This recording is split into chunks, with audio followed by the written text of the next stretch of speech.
الحمدللہ رب العالمین الصلاۃ والسلام علی رسولہ الکریم فاعوذ باللہ من الشیطان الرجیم بسم اللہ الرحمن الرحیم۔ آیت 159 ہم نے شروع کر لی تھی لیکن تھوڑی مکمل نہیں ہوئی تھی، تو اللہ تعالیٰ فرما رہے تھے کہ فَبِمَا رَحْمَةٍ مِّنَ اللَّهِ لِنْتَ لَهُمْ، اس وجہ سے کہ اللہ کی رحمت ہے تو آپ ان کے لیے نرم ہو گئے ہیں۔ وَلَوْ كُنْتَ فَظًّا غَلِيظَ الْقَلْبِ لَانفَضُّوا مِنْ حَوْلِكَ، اور اگر آپ سخت گیر ہوتے، درست رویے والے ہوتے، سخت دل والے ہوتے تو یہ آپ کے ہاں سے ادھر ادھر ہٹ جاتے ہیں۔ اب یہاں سے ہم آگے آج فَاعْفُ عَنْهُمْ، تو نبی کریم صلی اللہ علیہ وسلم کو فرمایا کہ ان کی ان حرکتوں کے باوجود ان سے درگزر کیجیے۔ یہ اب نبی کریم صلی اللہ علیہ وسلم کو درگزر کرنے کا حکم اس لیے دیا جا رہا ہے کہ اس کے اندر یہ بات مقدر ہے کہ جو کچھ ہوا وہ قابل سزا تھا، کہ میدان جنگ میں آدمی بھاگ جائے یا اپنے کمانڈر کی بات کو نہ مانے تو یہ ایک قابل سزا چیز ہے، تو اس لیے اللہ تعالیٰ نے فرمایا کہ فاعف عنہم، کیونکہ اللہ تعالیٰ دلوں کے حالات جانتے ہیں۔ کچھ جیسا میں پہلے بھی عرض کیا تھا کہ سارے لوگ منافق نہیں تھے یا ایمان کی کمزوری کی وجہ سے نہیں ایسا ہوا تھا، بلکہ جب ہڑبڑ مچی تو وہ سب ایک ہی کیفیت کے شکار ہو گئے، تو اس لیے اس طرح کا گناہ نہیں تھا کوئی، تو اس لیے فرمایا کہ فاعف عنہم واستغفر لہم، اور ان کے لیے استغفار کیجیے۔ یہ بہت دلچسپ بات ہے کہ صرف اتنی بات بھی کافی تھی کہ فاعف عنہم، ان کو آپ معاف کر دیجئے، لیکن ساتھ ہی فرمایا کہ واستغفر لہم، ان کے لیے استغفار بھی کیجیے۔ تو اس میں دو باتیں جو سمجھ لیجئے کہ ہم سمجھ سکتے ہیں۔ ایک یہ کہ نبی کریم صلی اللہ علیہ وسلم کو یہ فرمایا گیا کہ آپ ان کے لیے استغفار کریں، گویا کسی دوسرے کا استغفار کرنا، خاص طور سے نبی کا استغفار کرنا دوسروں کے کام آ سکتا ہے۔ تو یعنی اگر نبی کریم صلی اللہ علیہ وسلم کسی کے لیے مغفرت مانگیں تو اس کے کام آ سکتا ہے، ورنہ حکم دینے کی وجہ نہیں ہے۔ دوسرا اس کا پہلو یہ ہے کہ آپ کو یہ کوئی دعا کے لیے نہیں کہا گیا، بلکہ یہ کہا گیا ہے کہ ان کے ساتھ آپ کا تعلق کیا ہے، رویہ آپ کا ان کے ساتھ کیا ہونا چاہیے۔ نبی کا رویہ یہ نہیں ہونا چاہیے کہ وہ لوگوں کے لیے خدا سے سزا مانگے یا خود ان کو سزا اس طرح کی دینا چاہے، بلکہ اس کا کام یہ ہے کہ وہ اپنے ساتھیوں کے لیے استغفار کرے۔ تو جو پہلا معنی میں نے بتائے ہیں اس میں شفاعت کا ایک تصور سا ابھر کے آ جاتا ہے کہ انبیاء کا یہ مقام ہے کہ وہ کسی کے لیے استغفار کر سکیں اور وہ شاید مانا جائے۔ اور دوسری بات اس میں سے جھلک رہی ہے، ہمارے ہاں عام طور سے یہ طریقہ ہوتا ہے کہ میرے لیے مغفرت کی دعا کیجیے گا، تو اصل میں جب آدمی خود کہنے والا کہہ رہا ہوتا ہے تو وہ دراصل دوسروں کو اپنی دعا میں شریک کر رہا ہوتا ہے۔ یہ ایک الگ کنسیپٹ ہے، اور یہ ایک الگ کنسیپٹ ہے کہ نبی کریم صلی اللہ علیہ وسلم کو استغفار کا حکم دیا گیا ہے۔ تو فاعف عنہم، آپ ان سے درگزر کیجیے اور ان کے لیے استغفار کیجیے۔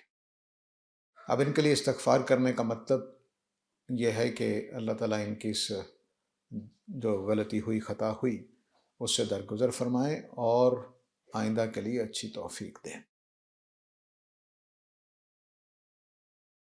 تو اب یہ میں اس لیے اس کو کہہ رہا ہوں کہ یہ نبی کریم صلی اللہ علیہ وسلم کو ان کے لیے رویے کی تلقین ہے، نہ کہ دعا کی تلقین ہے۔ اصل میں وہ اگلی بات سے واضح ہوتا ہے مزید، وَشَاوِرْهُمْ فِي الْأَمْرِ، ان کو اپنے ان معاملات میں شریک مشورہ رکھیں۔ ایسا نہیں ہونا چاہیے کہ یہ جو لوگ باتیں بنا رہے ہیں کہ آپ نے ہماری بات نہیں مانی، ہمارا فیصلہ نہیں سنا، آپ نے خود فیصلہ کر لیا، اس کے باوجود آپ ان کی بات سنا کریں، مشورہ لیا کریں۔ ٹھیک ہے، ایسا نہیں ہونا چاہیے کہ منافق ہیں تو ان سے مشورہ نہیں لیا جائے گا، نہیں، یہ کوئی بات نہیں ہے۔ منافق ہوں، کمزور لوگ ہوں، ہر صورت میں مشورہ لیا جائے گا۔ تو اس صورت میں بھی کہ یہ آپ کے دشمن نظر آ گئے ہیں، آپ کے ایسی باتیں کر رہے ہیں کہ ہمارا اس میں کوئی رول نہیں تھا، ہماری بات مانی نہیں گئی، اس کے باوجود آپ ان سے مشورہ لیتے رہیے۔ اب یہ اجتماعی جو اصول ہوتے ہیں ان کی طرف اللہ تعالیٰ کا اشارہ ہے کہ مشورے کو قائم رکھنا چاہیے، خواہ حالات کچھ بھی ہوں، مشورہ نہیں چھوڑنا چاہیے۔ صفوں میں ایسے لوگ بھی موجود ہو سکتے ہیں جو غلط مشورہ دینے والے ہوں، آپ کو راستے سے ہٹانے والے ہوں، مشورہ آپ کو سننا ہے۔ ہو سکتا ہے کہ ان کی شرارت میں بھی ہمارے لیے فائدہ ہو، ان کے برے مشوروں میں بھی ہمارے لیے کچھ روشنی کا سامان ہو۔ کم از کم یہی پتہ چل جاتا ہے کہ یہ لوگ کیا چاہ رہے ہیں، کیا کرنا چاہتے ہیں۔ تو اس لیے مشورہ جو ہے وہ چھوڑنا نہیں چاہیے۔ میں پہلے بھی عرض کر چکا ہوں کہ مسلمانوں کی جو اوصاف اللہ تعالیٰ نے اجتماعی بتائے ہیں ان میں مشورے کو ان کا وصف کے طور پر بیان کیا ہے۔ جہاں دو لوگ رہتے ہوں گے وہ مشورہ کریں گے۔ یہاں تک کہ نبی کریم صلی اللہ علیہ وسلم یہ بھی فرمایا کرتے تھے کہ اگر تم سفر پہ جاؤ اور تم میں سے دو لوگ ہو تو اپنے میں سے ایک کو امیر بنا لو، کہ ہم ایک دوسرے سے مشورہ کریں گے، ایک کی فیصلہ کرنے والا ہوگا، ایک مشورہ دینے والا ہوگا، تو یوں مل ملا کر ہم بات چلاتے رہیں گے۔ تو مسلمان یہ کام کر ہی نہیں سکتا، اس لیے اللہ تعالیٰ نے جب گھر بنایا ہے تو گھر میں بھی ایک آدمی کو قوام بنا دیا ہے، باقیوں کو اس کے مشیر بنا دیا۔ گھر میں بھی ایسا ہی کیا۔ تو وہ آدمی نہایت بدبخت ہوگا کہ جس کو اللہ نے گھر کا قوام بنایا اور وہ اپنے بیوی بچوں سے مشورہ نہیں کرتا۔ تو اس کو مشورے سے سارے کام کرنے چاہیے۔ اسی سے جو ماتحت لوگ ہوتے ہیں ان کو ایک اپنے بات کہنے کا موقع ملتا ہے، ان کے گرجز جو ہیں، ان کے جو شکایتیں ہیں وہ زائل ہوتی ہیں۔ تو اگر ہم مشورہ نہ سنیں تو پھر کام خراب رہتا ہے۔ تو یہاں صورتحال یہ ہے کہ جو لوگ مذاق اڑا رہے ہیں، جو احد کے واقعے کو نبی کریم صلی اللہ علیہ وسلم کے اوپر تہمت بنا کر پیش کر رہے ہیں، وہ بھی ان سے بھی کہا جا رہا ہے کہ مشورہ آپ جاری رکھیں گے۔ فَإِذَا عَزَمْتَ فَتَوَكَّلْ عَلَى اللَّهِ، البتہ جب آپ فیصلہ کر لیں تو پھر اللہ پہ بھروسہ کریں۔ یہ بہت خوبصورت جملہ ہے کہ مثال کے طور پر مشورہ لیا گیا۔ مشورہ لینے میں ظاہر ہے کہ سارے لوگ تو دشمن نہیں ہیں، کوئی اچھے لوگ ہوں گے، کوئی ساتھی ہوں گے، کوئی سمجھدار ہوں گے، کوئی میرے جیسے ہوں گے، وہ سارے مل ملا کر مشورہ دیں گے تو ایک رائے سامنے آ جائے گی، بہت سارے راستے سامنے آ جائیں گے، بہت سارے امکانات کھل کے سامنے آ جائیں گے۔ تو پھر آپ نے فیصلہ کرنا ہے۔ یہ اللہ کے رسول کے ساتھ معاملہ ہے، اس لیے عزم کا لفظ بولا ہے کہ پھر جب آپ فیصلہ کر لیں تو پھر اللہ پہ بھروسہ کریں۔ اس میں دو تین بشارتیں ہیں دراصل۔ ایک یہ کہ فرض کر لیجئے کہ آپ نے مشورہ کیا اور کسی منافق کی بات پر فیصلہ ہو گیا ہے، تو کوئی بات نہیں، اللہ پہ بھروسہ کریں اور عمل کر دیں اس کے اوپر۔ اس میں اللہ کی طرف سے بشارت ہے کہ وہ اللہ تعالیٰ انشاءاللہ ساتھ دیں گے۔ دوسرا یہ ہے کہ جو پیچھے بات چلی آ رہی تھی کہ ہمارا تو اس میں کوئی اختیار ہی نہیں، کہ ہماری بات نہیں سنی گی، فرمایا اس سے بھی نہیں گھبراؤ، جب مشورہ کر کے فیصلہ کیا ہے تو بس ٹھیک ہے، تم نے ایک رائے اپنا لی، اللہ خیر سلام۔ اب ظاہر ہے کہ مشورہ کرتے ہوئے سب کی تو نہیں بات مانی جا سکتی، تین رائے ہیں تو تین میں سے ایک ہی مانی جائے گی، دو ہیں تو دو میں سے ایک ہی مانی جائے گی۔ تو بس ان لوگوں کی پرواہ نہیں کرنی جو باتیں بعد میں کرتے ہیں۔ مشورے کے وقت مشورہ دیا گیا، آپ نے رائے لی، جس پر فیصلہ ہو گیا سو ہو گیا، بس ختم ہو گئی بات۔ اب ظاہر ہے کہ یہ رائے کس بنیاد پہ بنتی ہے؟ مجلس میں بعض اوقات سب اتفاق کر رہے ہوتے ہیں، بعض اوقات اکثریت ہوتی ہے، بعض اوقات ایک بات اپنے دلائل کی وجہ سے چل جاتی ہے اور وہ مان لی جاتی ہے۔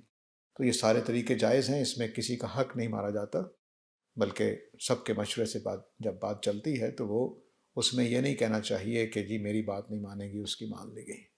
وہ تب ہوتا ہے کہ سب کی بات سنی لیکن مشورہ نہیں کیا، سننے کے بعد خود ایک آدمی نے فیصلہ کر لیا۔ اس طرح کی چیز پر تو آپ تبصرہ کر سکتے ہیں، لیکن آگے فرمائے ان اللہ یحب المتوکلین، اللہ تعالیٰ اپنے اوپر بھروسہ کرنے والوں کو پسند کرتا ہے۔ اب بھروسہ کیا ہے؟ بھروسہ دراصل نبی کریم صلی اللہ علیہ وسلم نے ایک واقعے میں اس کو بیان کیا ہے۔ کسی صحابی نے آ کر اپنا اونٹ نہیں باندھا اور مسجد میں آ گئے، تو آپ نے دیکھا تو آپ نے فرمایا کہ اونٹ کو باندھا نہیں، تو انہوں نے کہا کہ اللہ کے توکل پر چھوڑ آیا ہوں۔ تو نبی اکرم صلی اللہ علیہ وسلم نے فرمایا نہیں، پہلے باندھو پھر توکل کرو۔ یہ توکل کی ایک بنیادی چونکہ یہ دنیا اسباب کے تحت بنی ہے، اسباب کے تحت بنی ہے، تو اس دنیا میں جب جو چیزیں اسباب کے تحت ہونی ہیں وہ اسباب کے تحت ہی ہونی ہیں۔ اللہ تعالیٰ اسباب کو پورا کرنے کے بعد مدد کے لیے آتے ہیں۔ آپ نے تیاری پوری نہیں کی، وہ آپ کو ناکام کر دے گا۔ یہ نہیں ہو سکتا کہ آپ نے تیاری پوری نہیں کی اور وہ اپنی طرف سے خاص عنایت کر کے آپ کو کامیاب قرار دے دے، یہ نہیں ہوگا۔ آپ نے غلط میدان چن لیا ہے تب، آپ نے غلطی کر لی ہے تب اس کے نتائج لازماً نکلیں گے۔ تو ایسا نہیں ہوگا کہ آپ نے اونٹ کو رسی نہیں باندھی اور وہ جہاں چاہے چلا جائے، اللہ تعالیٰ اس کو روکیں گے نہیں جانے سے۔ تو آپ کو رسی باندھنی ہے تاکہ اونٹ خود کہیں نہ چلا جائے۔ ہاں، چوری جو ہونی ہے وہ ایک الگ بات ہے، لیکن اونٹ خود بھی تو ایک چلنے والی چیز ہے، وہ اپنی مرضی سے جدھر چاہے چلا جائے گا۔ ایک حد تک صاحب ارادہ مخلوق ہے، تو وہ اپنے ارادے پورے کرنے کو نکل سکتا ہے۔ تو اس لیے جو بھروسہ کرنا ہے وہ اپنا عمل کرنے کے بعد کرنا ہے، اور جب آپ نے اپنی ساری چیزیں ٹھیک کر لیں، جو آپ محنت کر سکتے تھے کر لی، آپ مشورہ کر سکتے تھے وہ کر لیا، آپ جتنی احتیاطیں برت سکتے تھے، غلطی کے امکانات جتنے رد کر سکتے تھے وہ آپ نے سارے کر لیے، اس کے بعد اب اللہ تعالیٰ پہ آپ بھروسہ کیجیے اور عمل کر دیجیے۔ اب اگر غلط فیصلے بھی ہوئے ہیں تب بھی اللہ تعالیٰ اس اجتماعیت کو فائدہ پہنچائے گا۔ تو جو مشورہ ہے اس کی افادیت اپنی جگہ ہے اور توکل کی افادیت اپنی جگہ ہے۔ مشورے کی افادیت یہ ہے کہ بہت سارے پہلو کھل جاتے ہیں، ایک مسئلے کو ایک سے زیادہ ذہن مل کر سوچ رہے ہوتے ہیں، مسئلہ حل کر رہے ہوتے ہیں، تو اس سے بہت زیادہ پہلو سامنے آ جاتے ہیں، بہت ساری غلطیاں دور ہو جاتی ہیں۔ لیکن توکل کا مطلب یہ ہے کہ اب دوسروں کی پرواہ نہیں کرنی چاہیے۔ جب آپ نے فیصلہ صحیح طریقے سے کر لیا ہے مشورہ کر کے، تو اب گھبرانے کی بات نہیں ہوتی، بس اقدام کر دینا چاہیے۔ اب چونکہ نبی کریم صلی اللہ علیہ وسلم موجود ہیں تو نبی کریم صلی اللہ علیہ وسلم کے لیے غلبہ لازم ہے، لیکن غلبے کے لیے یہ رکاوٹیں ساتھ وہ مختلف ہو سکتی ہیں، وہ مسلمانوں کا حوصلہ بھی شکست کرتی ہیں، وہ صحابہ کو بھی پریشان کرتی تھیں، وہ نبی کریم صلی اللہ علیہ وسلم کو بھی تکلیف دیتی تھیں۔ تو یہ ساری چیزیں وہ ہیں جو احد کے واقعے میں ہوا، وہ ساری چیزیں صحابہ کے لیے بھی تکلیف کا باعث تھی، نبی کریم صلی اللہ علیہ وسلم کے لیے بھی، اور ظاہر ہے کہ اللہ تعالیٰ کو بھی اپنی مداخلت کرنی پڑی معاملات کو درست کرنے کے لیے۔ تو اب نبی کریم صلی اللہ علیہ وسلم چونکہ غالب رہنا ہے انہوں نے، تو لیکن غالب رہنے کے لیے یہ سارا کچھ ہونا ہے، تو اس لیے فرمایا کہ ان یرسکم اللہ فلا غالب لکم، اگر اللہ نے تمہارا ساتھ دیا تو تم پر کوئی غالب نہیں آئے گا۔ وَإِن يَخْذُلْكُمْ فَمَنْ ذَا الَّذِي يَنْصُرُكُم مِّن بَعْدِهِ، اور اگر اللہ تعالیٰ نے ساتھ نہ دینے کا فیصلہ کر لیا تو بتاؤ کہ اللہ کے بعد پھر تمہارا کون مددگار ہوگا۔ تو یہ اصول بتایا کہ خاص طور سے رسول کے زمانے میں یہ اصول اپنی پوری قوت کے ساتھ سامنے نظر آ رہا ہوتا ہے۔ عام حالات میں ایسا نظر نہیں آتا، لیکن اللہ تعالیٰ ساتھ دے رہے ہوتے ہیں اس صورت میں بھی کہ کس کو ساتھ دینا ہے کس کو نہیں۔ وہ بعض اوقات کافروں کا ساتھ دے رہا ہوتا ہے، بعض اوقات مومنین کا ساتھ دے رہا ہوتا ہے، کیونکہ اس کے پیچھے وہ اصول ہیں جو اخلاقی اللہ نے مقرر کر رکھے ہیں۔ اگر کسی کافر کا اقدام اخلاقی طور پر ٹھیک ہے تو اللہ تعالیٰ اس کا ساتھ دے گا، اور اگر کسی مومن کا اقدام حق کے خلاف ہے تو اللہ تعالیٰ اس کا ساتھ نہیں دے گا۔ البتہ کچھ دوسری اسکیمیں بھی ہوتی ہیں اللہ تعالیٰ کے ہاں، کہ بعض کا جیسا ہم سورہ بنی اسرائیل میں پہنچیں گے تو اس میں اللہ تعالیٰ نے بیان کیا ہے کہ میں بعض لوگوں کو سزا دینے کے لیے ان لوگوں کو اٹھا لاتا ہوں، وہ آتے ہیں سزا نافذ کر کے چلے جاتے ہیں۔ تو یہود کے اوپر اللہ تعالیٰ نے بتایا، بنی اسرائیل کہنا چاہیے، بنی اسرائیل کے اوپر اللہ تعالیٰ نے 2 دفعہ اس سزا کو نافذ کیا قرآن مجید کے نزول سے پہلے۔ تو اس کا بیان کیا اللہ تعالیٰ نے کہ میں اپنے طاقتور بندوں کو اٹھا دیتا ہوں اور وہ پھر اپنے آ کر جو انہوں نے کرنا ہوتا ہے وہ قوم کو مار مور کے چلے جاتے ہیں۔ سزاؤں کا قانون ہوگا، رسولوں کے لیے غلبے کا قانون ہوگا، قوموں کے لیے اخلاقی اصول ہوگا، یہ سارے اصول چلتے رہتے ہیں۔ تو بعض کا تو ہمیں سمجھ نہیں آتی کہ اس موقع پر اللہ تعالیٰ کا ساتھ کیوں دے رہے ہیں؟ تو وہ ہو سکتا ہے کسی قوم کے لیے ابھارنے کے لیے، جھنجھوڑنے کے لیے خدا کی طرف سے مقرر کردہ سزا آ گئی ہو، یا جھنجھوڑنے کے لیے کوئی چیز آ گئی ہو، تو یہ سارا کچھ چل رہا ہوتا ہے۔ تو اللہ تعالیٰ ہی جب غالب کرنا چاہیں گے تو پھر کوئی غالب آتا ہے، جب اللہ تعالیٰ ساتھ چھوڑ دیتے ہیں تو کوئی ساتھ دینے والا نہیں ہوتا۔ اب میں نے عرض کر دیا کہ ساتھ دینے کے کئی پہلو ہیں، ان سب کا لحاظ کرتے ہوئے اللہ تعالیٰ، ایسا کبھی نہیں ہوتا کہ قومیں اس وجہ سے عروج و زوال پائیں کہ ان کے پیچھے کوئی اخلاقی چیز موجود نہ ہو۔ وہ اخلاقی بہانہ بھی ہو سکتا ہے، جھوٹا اخلاقی بہانہ، تو وہ اللہ تعالیٰ اس کا بھی لحاظ کر رہے ہوتے ہیں۔ اگر دوسری قوم کو سزا دینا پیش نظر ہے، ان کو جھنجھوڑنا پیش نظر ہے، ان کو نقصان پہنچا کے بیدار کرنا پیش نظر ہے، تو جھوٹے بہانے بھی اللہ تعالیٰ چلنے دیتے ہیں۔ تو اللہ کی جب مدد نہیں آئے گی تو کوئی غالب نہیں آ سکتا۔ اللہ کی مدد جس کو حاصل ہو جائے وہ غالب آ جاتا ہے۔ تو اب یہ بتایا کہ احد میں اتنے دیر کے لیے جب میں نے تمہیں ساتھ دیا، بیان کیا اللہ تعالیٰ نے پیچھے کہ میں نے تو اپنا وعدہ پورا کیا تھا، تم جو کر رہے تھے سو کر رہے تھے، لیکن تم نے خود حوصلہ ہار دیا، تو پھر میں نے تمہارا ساتھ نہیں دیا۔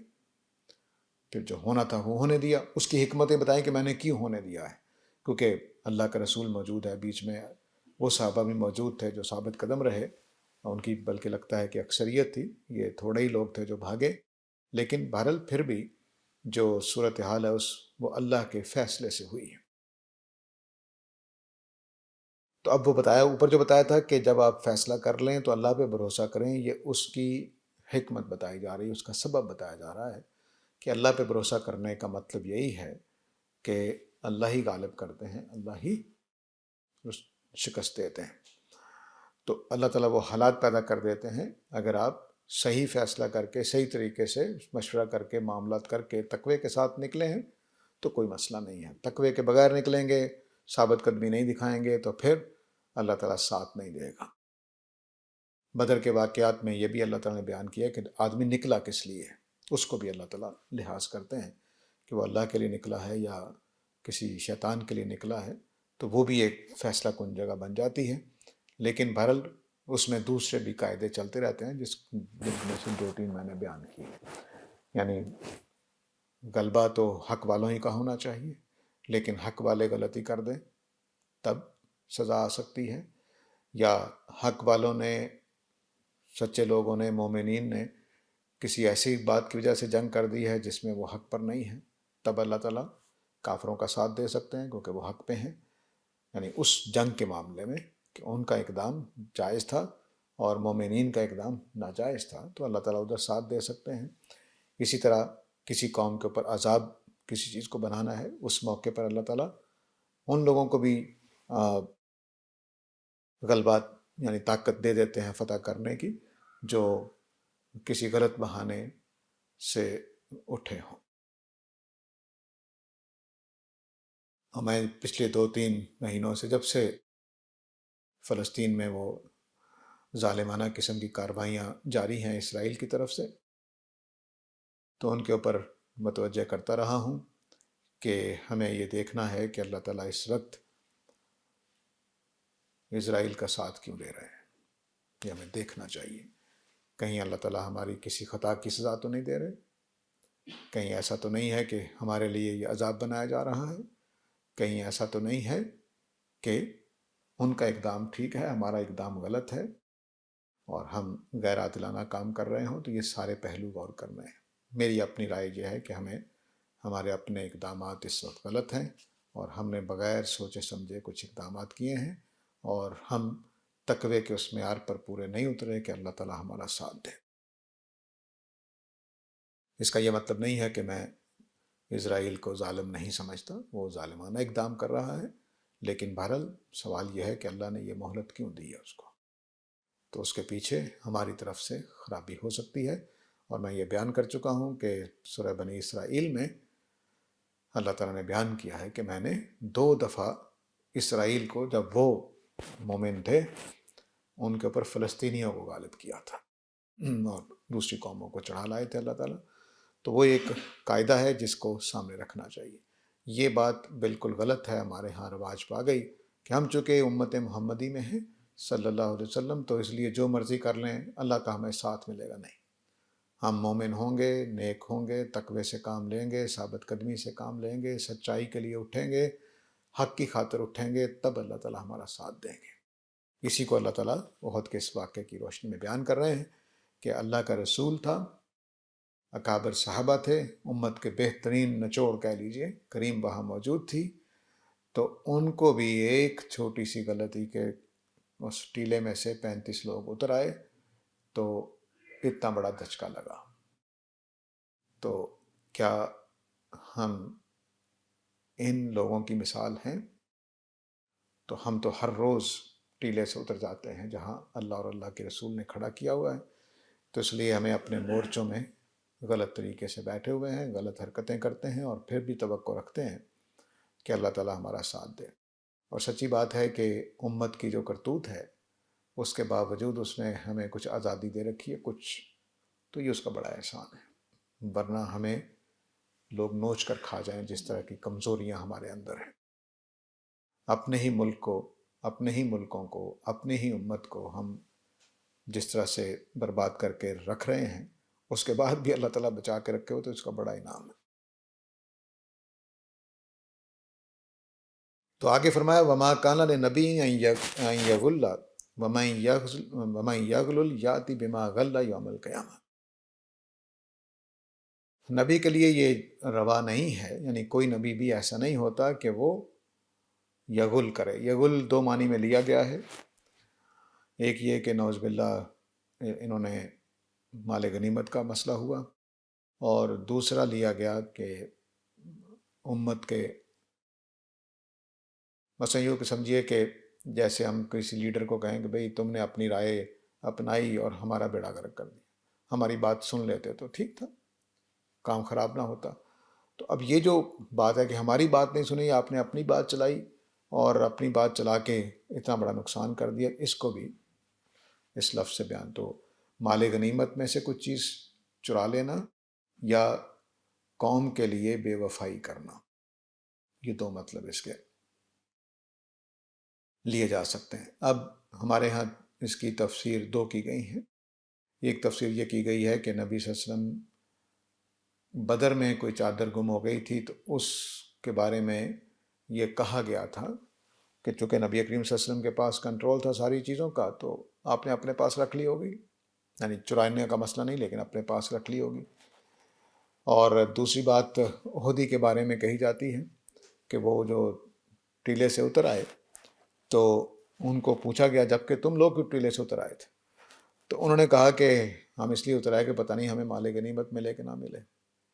ٹھیک ہے، اب اس میں یہ بات تھی کہ شاید دوسرے لوگوں کو دے دی جائے، تو یہ تو ایک تفسیر کہ یہ دو واقعات ہیں جو جوڑے گئے ہیں کہ یہ مال غنیمت میں اندیشہ یا الزام تھا کہ ایسا نہ ہو جائے۔ دوسری تفسیر یہ کی گئی ہے کہ نبی کریم صلی اللہ علیہ وسلم نے اپنی رائے کے مطابق جب جنگ میں داخل ہو گئے تو اس سے اس وقت کی امت کو نقصان پہنچا، تو لوگوں نے کہا کہ نبی کریم صلی اللہ علیہ وسلم نے اپنے حوصلے آزمائے ہیں اور ہمارے لیے مسئلہ پیدا کر دیا، اس معنی میں لیا گیا۔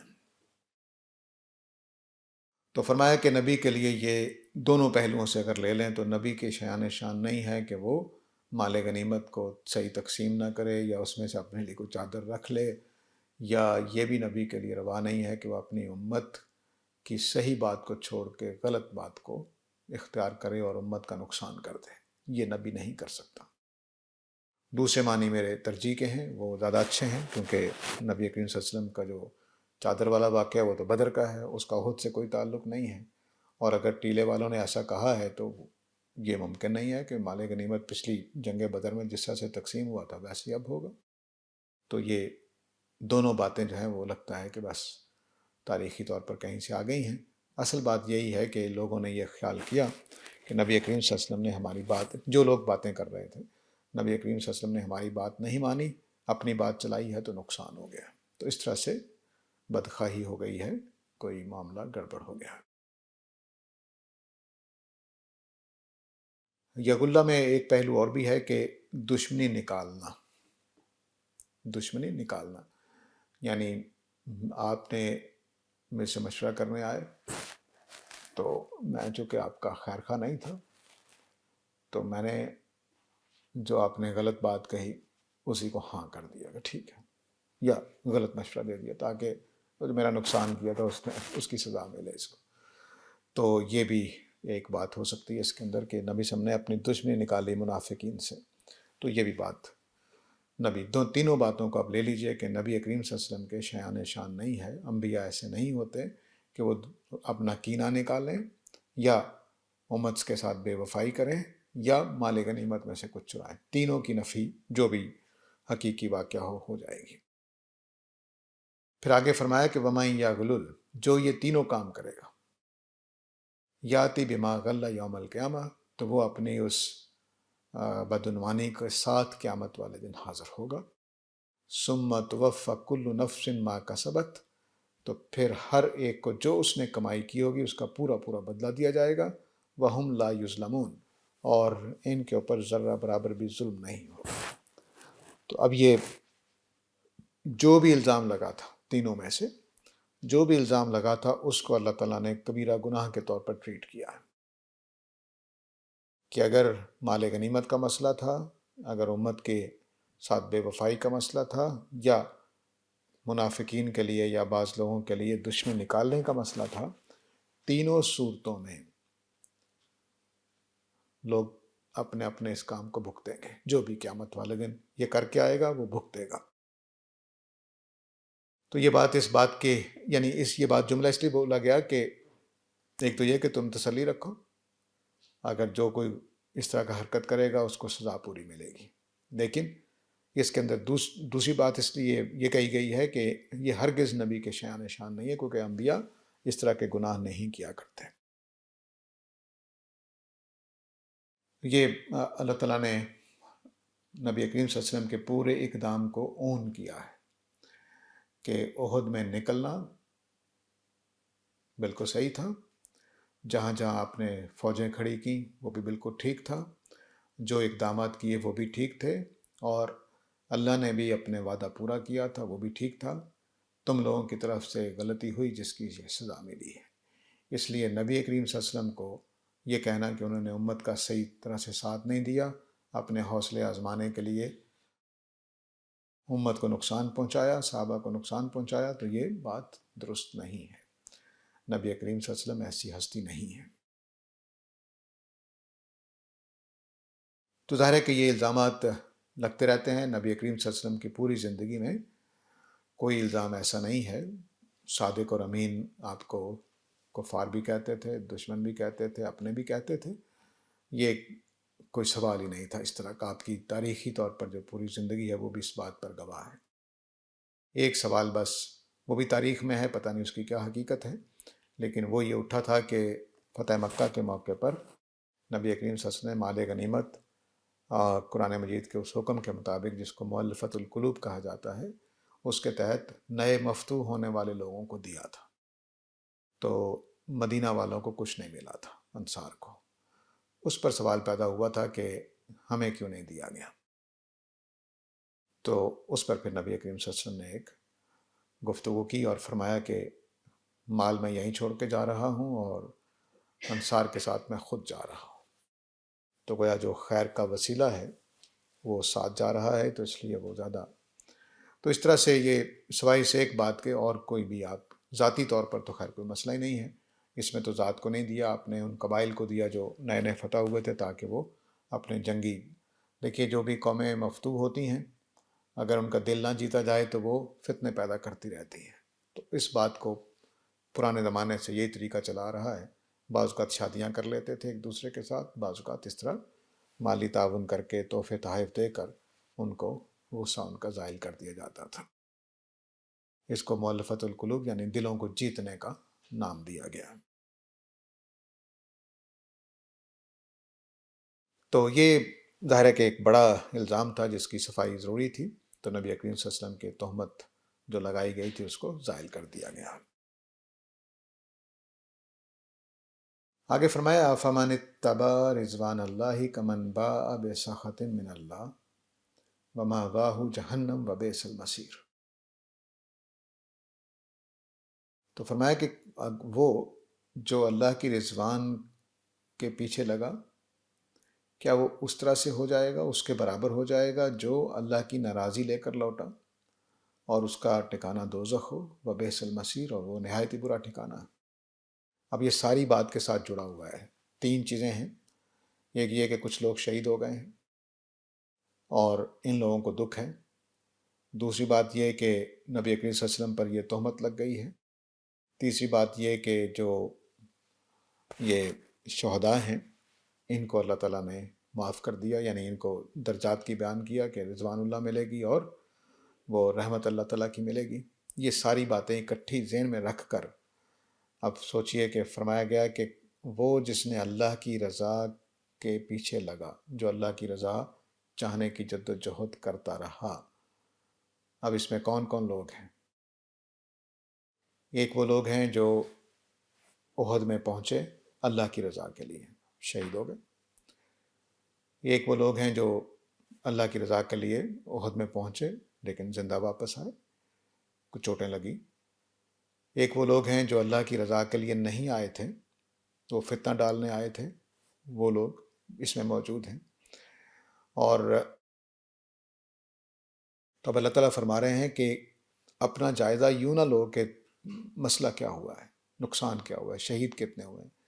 یہ دیکھو کہ کون اللہ کی رضوان کے لیے آیا تھا، کون اللہ کی رضوان کے لیے آیا تھا۔ جو اللہ کی رضوان کے لیے آیا وہ خواہ زندہ واپس آ گیا ہے یا شہید ہو گیا، وہ فائدے میں ہے، ٹھیک ہے۔ تو اسی طرح نبی کریم صلی اللہ علیہ وسلم نے اللہ کی رضوان کے لیے نکلے تھے، ساری زندگی ان کے لیے اللہ کی رضوان کے لیے گزر رہی ہے، تو تم ان پر تہمت لگا کر کرنا کیا چاہتے ہو؟ اللہ کی رضوان تلاش کر رہے ہو کہ کچھ اللہ کی ناراضی واپس لینا چاہتے ہو؟ تو فرمایا کہ تم نبی کریم صلی اللہ علیہ وسلم پر تہمت لگانے سے پہلے 1000 دفعہ سوچو کہ میں کیا صحیح بات ہے ہمارے پاس، یا بس ہم جذبات میں آ کر باتیں کر رہے ہیں۔ تو ان ساری باتوں کو سامنے رکھ کر فرمایا کہ وہ لوگ جو اللہ کی رضوان چاہ رہے ہیں، کیا وہ ان کے برابر ہو جائیں گے جو اللہ کو ناراض کر رہے ہیں اور دوزخ کو اپنا ٹھکانہ بنا رہے ہیں؟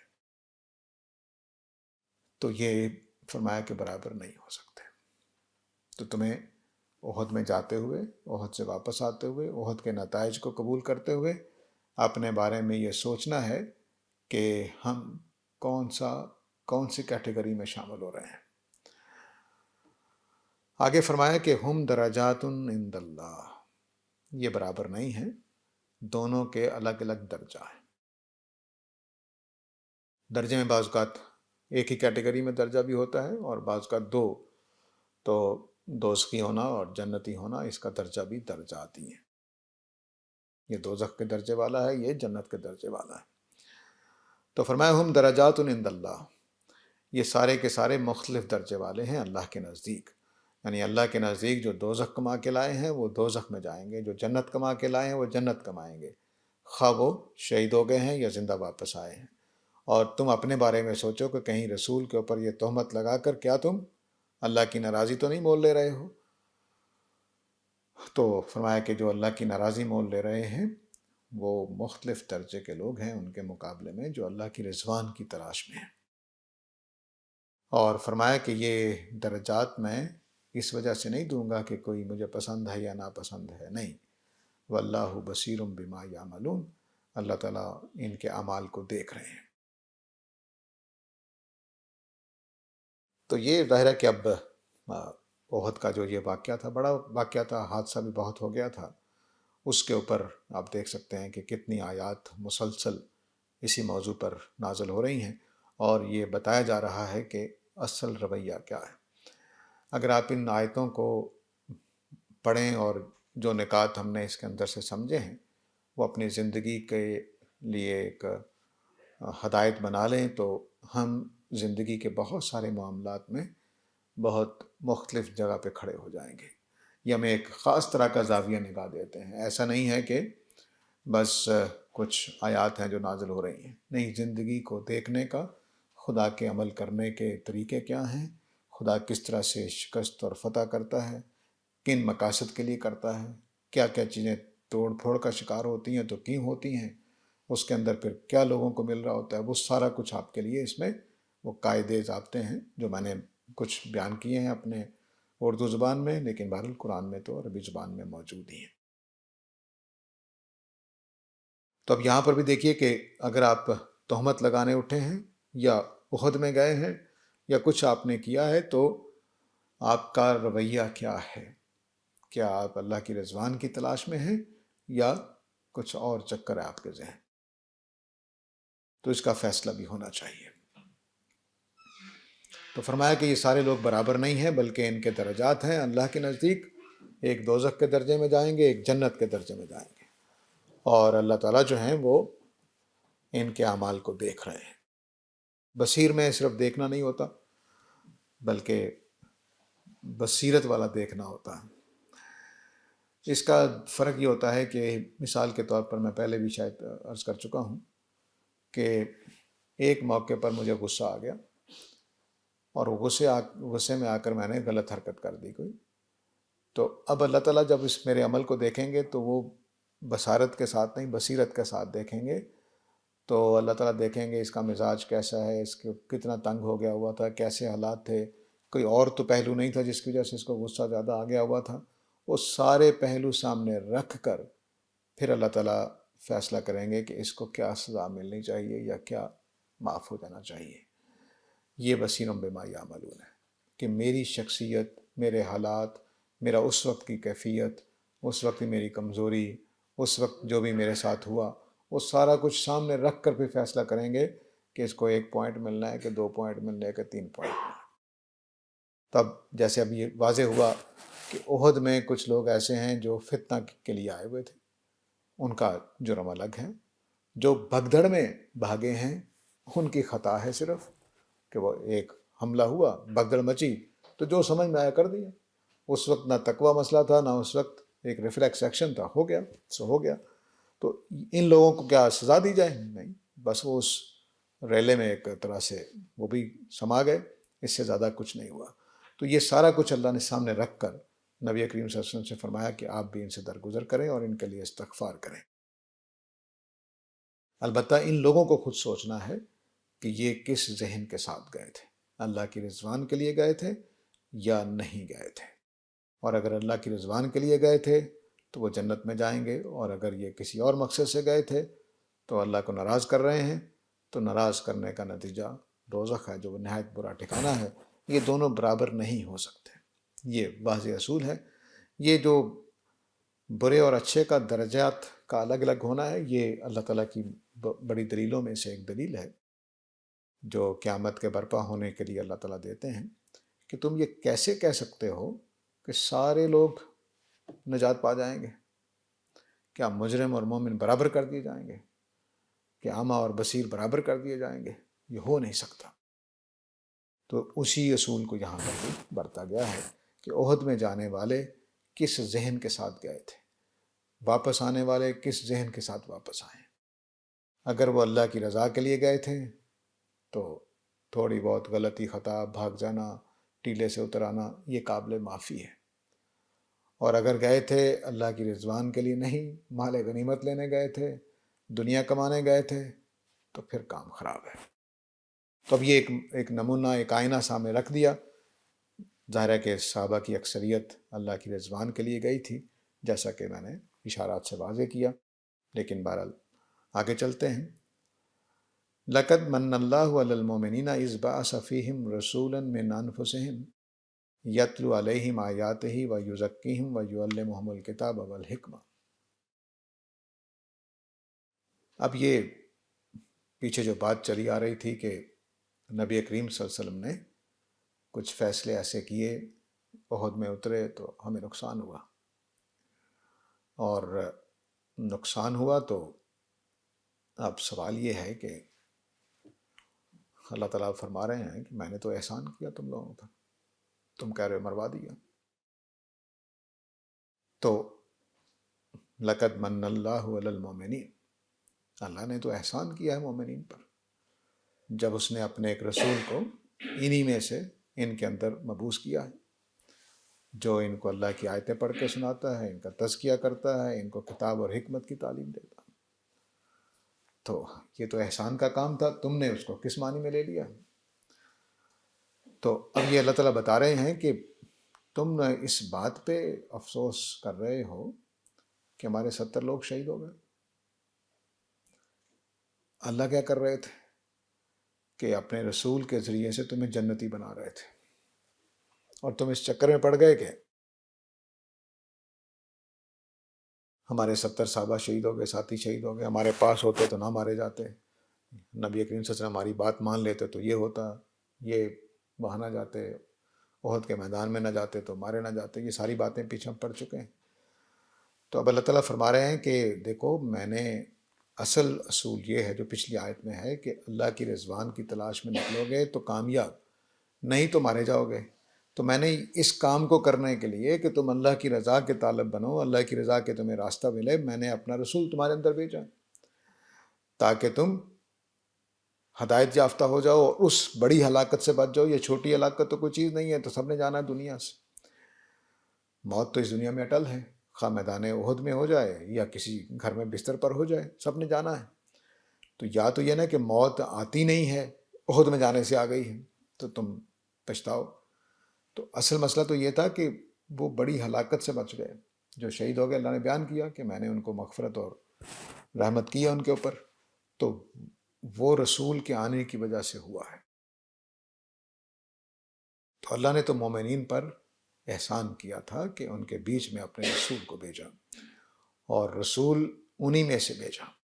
یہ بڑی اہم بات ہے کہ اگر مثال کے طور پر ہمارے اندر عربی رسول آ جائے، عربی بولنے والا، تو زبان یار من ترکی و من ترکی نمی دانم، کہ ہمارے رسول کی زبان ترکی ہے اور ترکی ہمیں آتی نہیں، تو سمجھیں گے کیا؟